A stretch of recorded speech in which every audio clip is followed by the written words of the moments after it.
Things are melting down fast in Germany, especially for Volkswagen. We're going to break into this today, talk about what's happening in Germany, because what happens there is it's not isolated. It's going to have ripple effects throughout Europe, throughout the world. I mean, the United States, we get cars from obviously Germany. The Chinese market, the largest in the world, gets cars from Germany. And China and the EU right now are kind of at odds with each other. And this is right on the backs of plant closure talks, is on the back of tens of thousands of people being laid off at Volkswagen alone in Germany. It's an absolute nightmare situation, and it's just beginning to unfold. Where this is going to end, no one knows. If you guys are new to the channel, my name's Kirk. I talk about auto industry news. If you enjoy that, make sure you're subscribed. And maybe if we can get a thumbs up right here for Volkswagen, maybe they'll pull out of this without having to completely devastate the German economy. But it's not looking good here, guys. Germany's car industry, largely Volkswagen, and German politicians are giving the European Commission hell, because the European Commission voted, and most of the German voters in this situation voted against tariffs on Chinese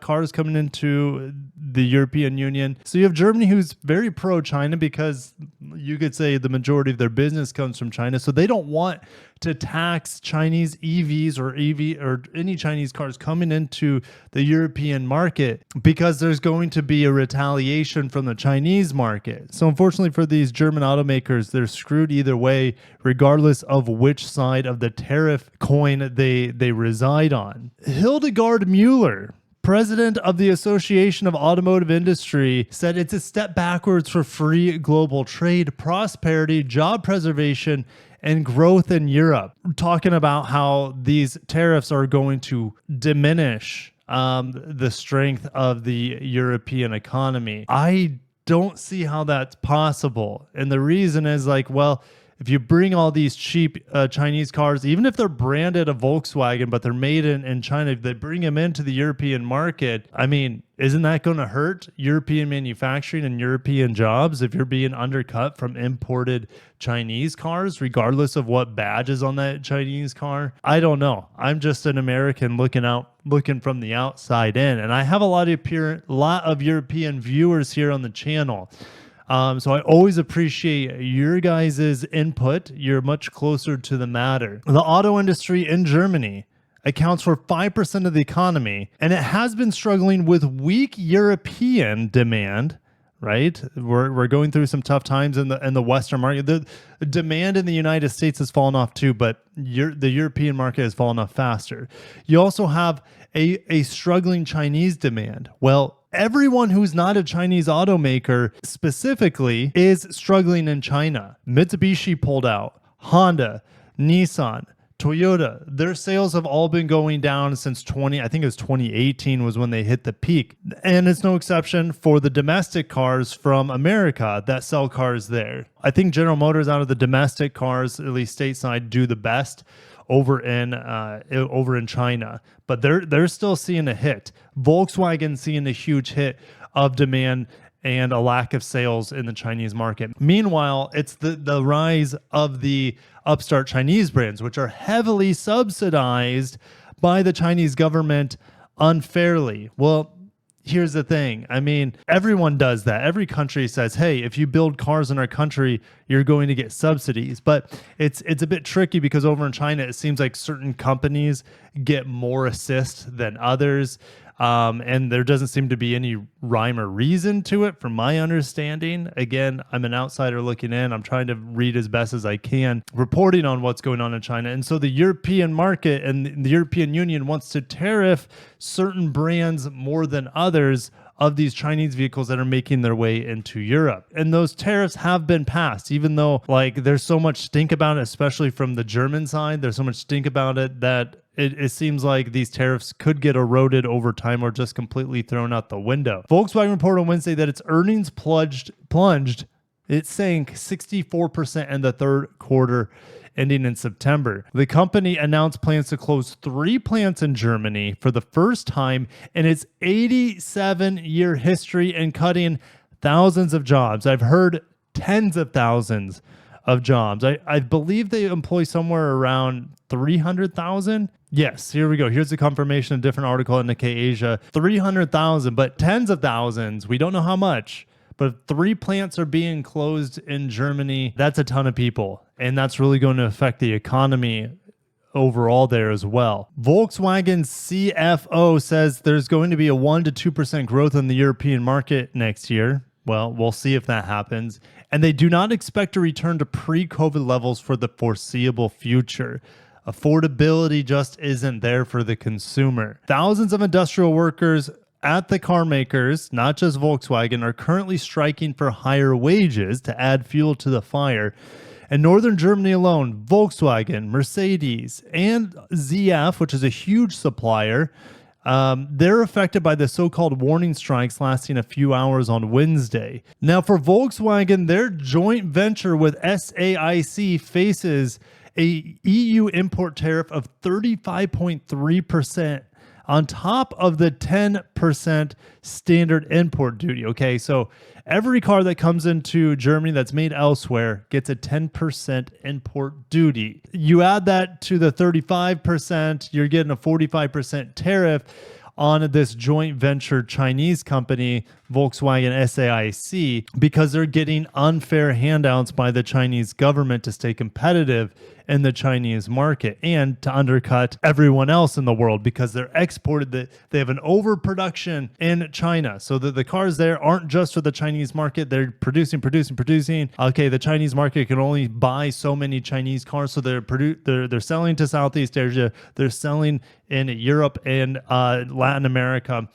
In the United States, they're outlawed, essentially, because the tariffs are so high. Now, what's crazy is China's BYD, which is the best-selling electrified automaker over there, and arguably, I think they may have passed Volkswagen and General Motors this past year in terms of #1 seller overall for automobiles. They have an advantage over SAIC, Volkswagen, because it is only facing an import tariff of 17% in Europe. And Mercedes-Benz joint venture with Geely, which Geely's the owner of Volvo and Polestar, as well as like Lotus, if I remember right.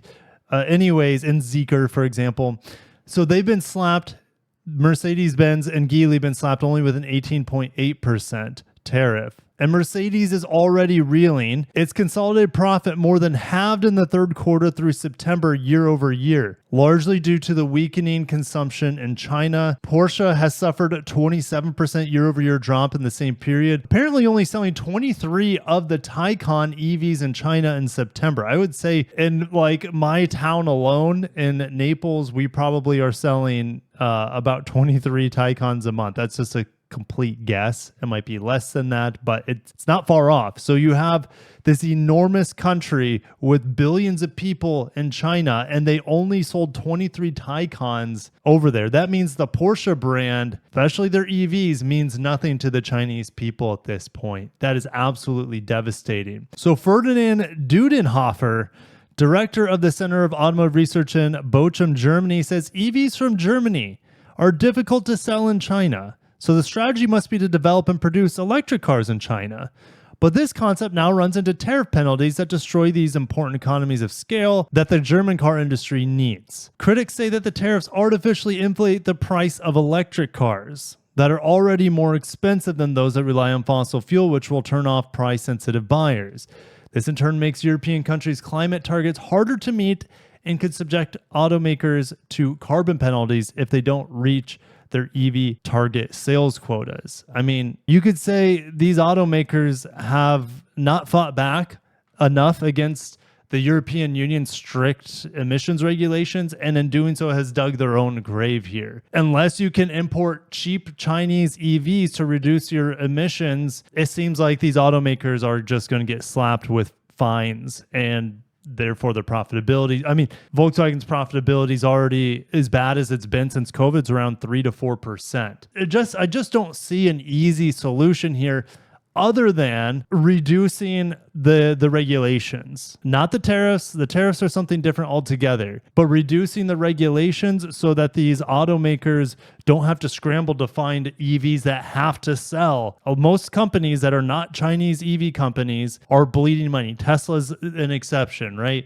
But unless you're a Chinese company, you're bleeding money selling EVs because they have the whole ecosystem, I guess you could say supply chain for EVs in China. Okay, so economies of scale are there. Materials cost way less. They're able to produce every single element of the battery and the electric motor over and the inverters and whatnot over in China with dirt cheap labor, which is essentially free labor in some instances. It's just a complete mess now that China is making cars. So unless you ban them from your market completely, I feel like the domestic cars for whatever country you're talking about here is going to suffer. And then as a result, China's looking to tariff combustion engine cars that come from Europe.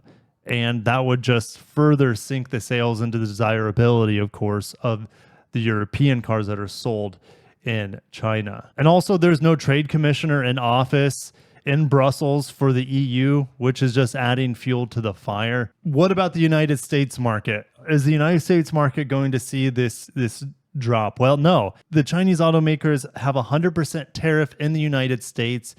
The Biden administration wants to go one step further, as I mentioned yesterday or day before.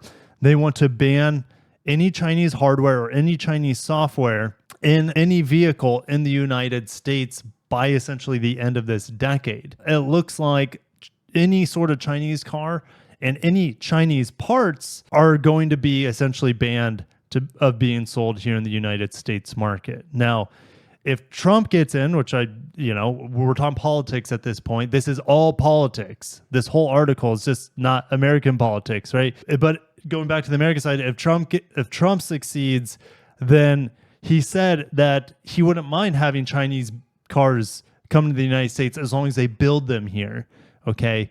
Not in Mexico, in the United States. Not in Canada, but in the United States. Is that the solution that every country needs to come to at this point in time? Look, China's essentially succeeding by building their own cars stateside with getting governmental help. Is it that much different if Trump says, hey, you got to build your cars here stateside or otherwise we're going to tariff them heavily? I don't think it's that much different. It's just different lenses you're looking through. European market right now, you have all these countries at feud with each other inside the European on what the best solution is to protect the auto industries in each country in the EU. It's a mess. It's a hot mess express, and it's fascinating for me to cover. Let me know in the comments down below. Is the European auto market just a dumpster fire? Are they done? Is this going to, especially in Germany, is this going to keep eroding the global German market share in favor of Chinese cars?